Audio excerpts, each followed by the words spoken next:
So let's start with unrecorded purchase. Okay, very good. तो unrecorded purchases समझने से पहले ये जो एडजस्टमेंट है अनरिकॉर्डेड परचेज, इसका रिलेशन किससे है? जब हम परचेज करते हैं तो हमारा रिलेशन किससे बैठता है? क्रेडिटर्स से। किससे? क्रेडिटर्स। क्रेडिटर्स कौन होते हैं? हमारे सप्लायर। हमने रॉ मटेरियल परचेज किया, आई एम सॉरी, पहले ही हमारे पास परचेज पड़ा होगा, राइट? तो परचेज में हमें सिर्फ अनरिकॉर्डेड परचेज कहाँ दिया होता है? एडजस्टमेंट में। तो हमें सिर्फ परचेजेस क्या करना है? ऐड करना है। उधर दिया होगा अनरिकॉर्डेड, कैसे लिखा होगा? अनरिकॉर्डेड परचेजेस ऑफ ₹5000, बराबर?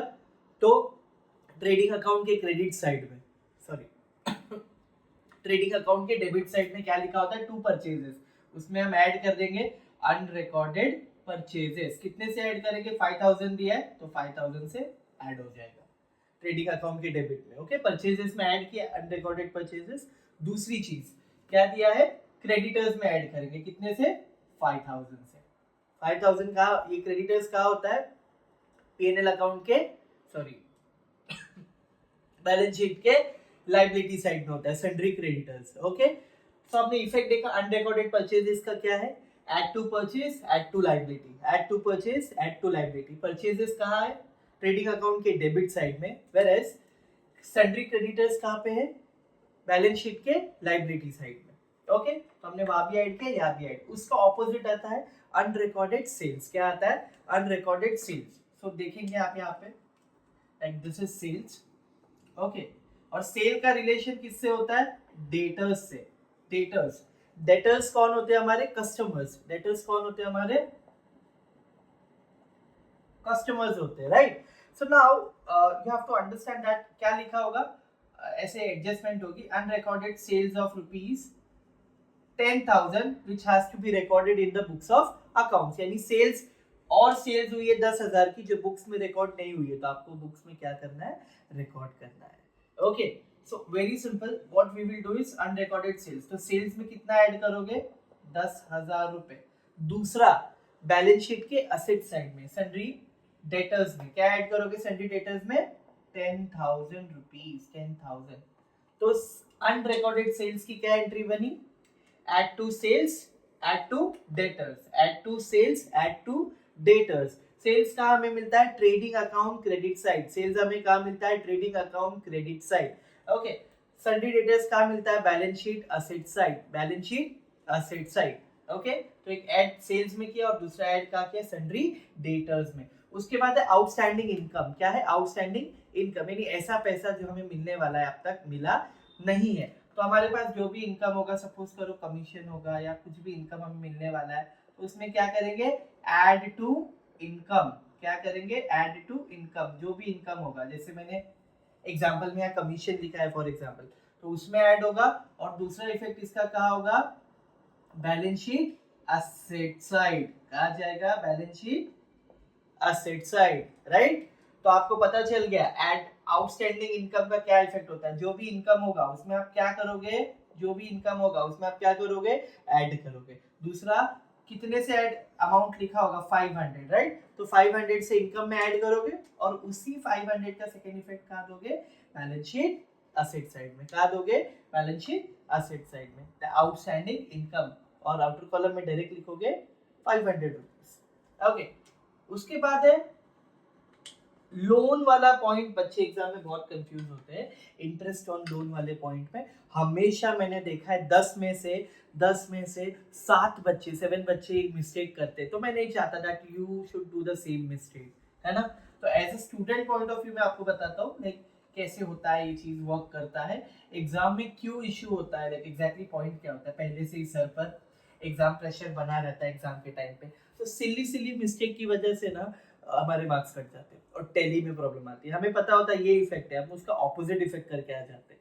सो this is how we do. No, तो इंटरेस्ट ऑन लोन पहले देखना है आपने, लोन टेकन है या लोन गिवन है, बराबर?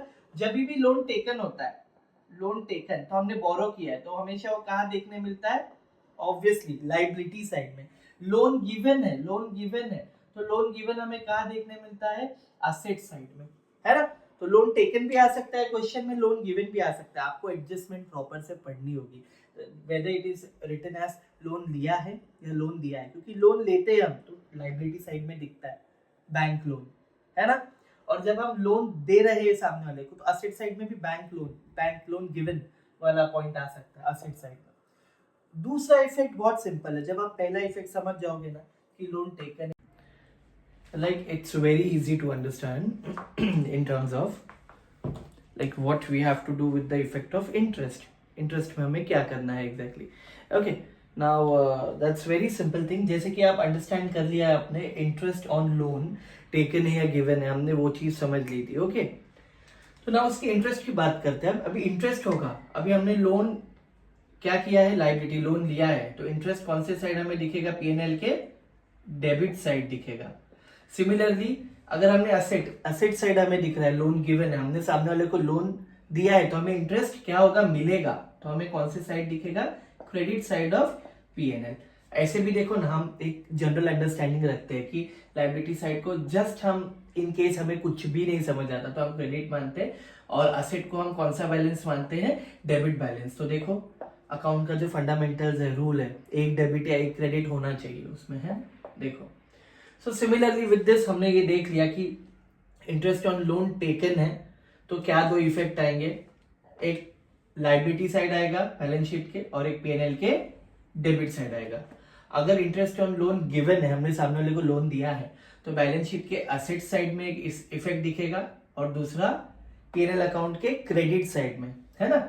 हम क्या करेंगे, बैंक लोन में जो भी लोन हमने लोन गिवन है, loan for example loan given है असेट साइड में ऐसा 50,000, तो जो भी उस पे इंटरेस्ट होगा 1,000 का ऐड करेंगे और दूसरा पीएनएल के क्रेडिट साइड में लिखेंगे इंटरेस्ट ऑन लोन गिवन, कितने का होगा, 1,000 रुपीज का। ऐसे सिमिलरली यहाँ पे भी ऐसे बैंक लोन होगा 50,000 का, है ना, तो उसमें ऐड करेंगे इंटरेस्ट ऑन लोन, कितने का होगा, सपोज 1,000, और वही पीएनएल के डेबिट में क्या लिखेंगे, इंटरेस्ट ऑन लोन टेकन, कितने का, 1,000 का। देखो सेम इफेक्ट, 1,000 यहाँ पे भी 1,000 और ये 1,000 का इफेक्ट, है ना। एंड लास्ट हमारे पास बचा है goods withdrawn bye partners for personal use. Partners ने विड्रॉन किया है, I am rubbing out this part. Okay, now let us understand one more important thing, that is this is again important exam point of view, है ना। या सो आप देख सकते हैं जैसे कि goods withdrawn for personal use है, लेकिन किसने लिया है, पार्टनर्स ने लिया है ना। तो पहला तो सेम इफेक्ट आएगा ट्रेडिंग अकाउंट के क्रेडिट साइड में, ट्रेडिंग अकाउंट के क्रेडिट साइड में, पर इस बार आप क्या लिखोगे एडवर्टीजमेंट से अलग, गुड्स टेकन बाय पार्टनर्स, है ना, ऐसे लिखोगे। और पार्टनर्स कैपिटल या करंट अकाउंट जो होगा उसके कौन से साइड में लिखोगे, डेबिट साइड में लिखोगे। क्या लिखोगे आप लोग, जो भी होगा गुड्स या गुड्स टेकन या जो भी बोल लो, या जो भी होगा उसका नाम, राम का राम में आएगा और श्याम का श्याम में आएगा। कितने का गुड्स लिया है, 2,000 3,000 जो भी गुड्स लिया है, this is how you will do the effect. So with this हमने एडजस्टमेंट 1 और एडजस्टमेंट 2 टाइप को कंप्लीट कर लिया, दोनों कैटेगरी हमने देख लिए। लास्ट कैटेगरी हमारी बची है, दैट इज एडजस्टमेंट नंबर 3, जो एग्जाम में रेयर तो नहीं बोल सकते लेकिन एग्जाम में आती है। जब एग्जाम वाले को गूगली डालनी हो तो उसमें से एक आध एडजस्टमेंट हमें देखने मिल जाती है ना, तो हमें वो चीज आनी चाहिए। सो इसमें देखो क्या है, bill receivable dishonour, bills payable dishonour, पहले ये तो हम कंप्लीट कर लेते हैं इस सेशन में, और अगले जो भी बचे हैं इंपॉर्टेंट वो हम आने वाले लेक्चर्स में कर लेंगे। ओके, सो बिल रिसीवेबल डिसऑनर कैसे होता है। सो बिल हमने जो भी बिल रिसीवेबल था, ओके, वो एट द टाइम ऑफ जो भी उसका ड्यू डेट था, उस ड्यू डेट पे प्रेजेंट नहीं कर पाया तो बिल क्या हो गया, डिसऑनर हो गया, है ना। तो हमें बिल रिसीवेबल से क्या करना पड़ेगा, उतना अमाउंट क्या करना पड़ेगा, लेस करना पड़ेगा, और वो अमाउंट कहाँ ऐड करना होगा, हमें सन्ड्री डेटर्स में। कहाँ ऐड करना होगा, सन्ड्री डेटर्स में ऐड करना होगा। ओके, और दूसरी चीज बिल्स पेबल वाला अगर आपको देखने मिलता है, कौन सा देखने मिलता है, बिल्स पेबल, तो बिल्स पेबल डिसऑनर, तो बिल्स पेबल में से लेस करोगे और दूसरा इफेक्ट कहाँ ऐड करोगे, सन्ड्री क्रेडिटर्स, कहाँ ऐड करोगे, बहुत सिंपल सी बात है। देखो क्या है ना, हमने जो ड्यू डेट पे बोला था कि भाई ये टाइम पे बिल प्रेजेंट हो जाएगा, बिल प्रेजेंट नहीं होने की वजह से बिल क्या हो गया, डिसऑनर हो गया, कैंसिल हो गया, तो पेमेंट नहीं हो पाया है, तो बिल रिसीवेबल से यहाँ लेस हो गया, सन्ड्री डेटर में ऐड हो गया, एंड बिल्स पेबल डिसऑनर का क्या है, ऐसे एडजस्टमेंट लिखा होगा 3000 रुपीज 3000 बिल डिसऑनर्ड या बिल्स पेबल डिसऑनर्ड बताया जाएगा, वो बिल्स पेबल है या बिल रिसीवेबल है, डिसऑनर बताया जाएगा कौन सा है। तो बिल से पता नहीं चलता है ना बिल पेबल है या बिल रिसीवेबल है, you will come to know in the adjustment. Okay, तो बिल्स पेबल डिसऑनर माना है मैंने, तो 3000 क्या करूंगा मैं, बिल्स पेबल में से 3000 माइनस करूंगा, ओके, और दूसरा सन्ड्री क्रेडिटर में 3000 क्या करूंगा, ऐड करूंगा। देखो सब कुछ दोनों इफेक्ट कहां देखने मिल रहा है, दोनों इफेक्ट हमें लाइबिलिटी साइड ही देखने मिल रहा है, बिल पेएबल में से ऐड हुआ, लाइबिलिटी साइड ही आता है, और सन्ड्री क्रेडिटर में जाके क्या हो गया, वो ऐड हो गया 3000 से, है ना। और सेम इफेक्ट किसका आएगा, बिल रिसीवेबल डिसऑनर का भी, असेट साइड में होता है बिल रिसीवेबल डिसऑनर, और सन्ड्री डेटर भी असेट में होता है, तो बिल रिसीवेबल में से लेस हो रहा है और सन्ड्री डेटर में जाके ऐड हो रहा है ना। This is how we do that. So with this हमने ये भी देख लिया। एक इंपॉर्टेंट चीज है रिलेटेड टू सन्ड्री डेटर, बहुत सारी चीजें सन्ड्री डेटर में एडलेस एडलेस एडलेस होती रहती है, एडलेस होती रहती है ना। तो हमें वो करना कैसे, एडलेस होगा कैसे, उसका एक प्रॉपर फॉर्मेट तो नहीं है, पर सन्ड्री डेटर में जो भी एडलेस है ना उससे बहुत मैटर करता है, क्योंकि सन्ड्री डेटर का जो प्रायोरिटी है, क्या चीजें पहले ऐड होती है फिर क्या लेस होती है, इसमें आप ऐड कर सकते हैं, ठीक है। क्या ऐड कर सकते हैं, सबसे पहले अनरिकॉर्डेड, या एज वी वर डिस्कसिंग, जैसे हमने देखा कि सन्ड्री डेटर का एक सीक्वेंस है, उस सीक्वेंस में अगर आपको सब में ये सारी चीजें आती है तो आपको वो ऐसे प्रेजेंट करनी है। सबसे पहले सन्ड्री डेटर्स में क्या ऐड होगा, अनरिकॉर्डेड परचेजेस, क्या ऐड होगा, अनरिकॉर्डेड परचेजेस। उसके बाद क्या ऐड होगा, जो भी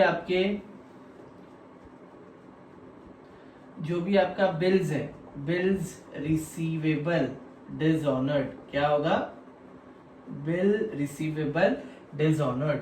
तो सपोज करो सन्ड्री डेटर जो हमारा 50,000 है, बिल अनरिकॉर्डेड परचेजेस 2000 है, बिल रिसीवेबल डिसऑनर हमें 3000 है, तो टोटल सन्ड्री डेटर कितना हुआ, 55,000, कितना हुआ, 55,000 रुपए।